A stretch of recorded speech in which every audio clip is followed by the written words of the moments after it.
Hello, I'm Stephen Cole with the main stories here on Al Jazeera. The US commander in Afghanistan, General Stanley McChrystal, has been summoned to Washington. He's angered President Obama by making derogatory comments about his administration in a magazine article. The White House refused to say if McChrystal would keep his job. They say all options are still on the table. From Afghanistan, James Bays explains the problems McChrystal faces. General McChrystal has two chains of command and two bosses, the NATO Secretary General and the President of the United States. NATO say they still have confidence in him. Now he must defend himself in Washington, the place where the majority of those criticised in the article live and work. The British have unveiled their emergency budget to help cut the country's record debt.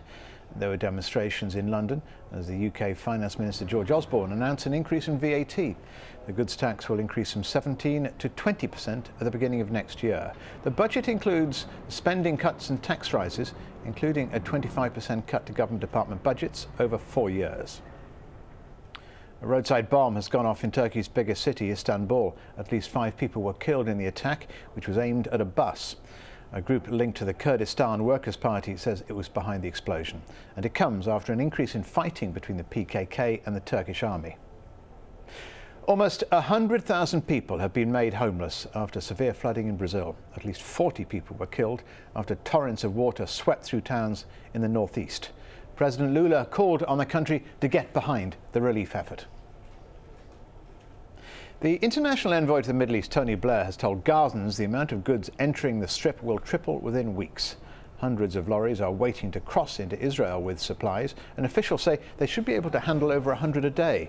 But the UN warns it could still take a long time for life in Gaza to get better. South Africa have become the first host nation to be knocked out in the group stages of the World Cup. Bafana did manage to beat France 2-1. The French playing the majority of the game with 10 men after having a player sent off.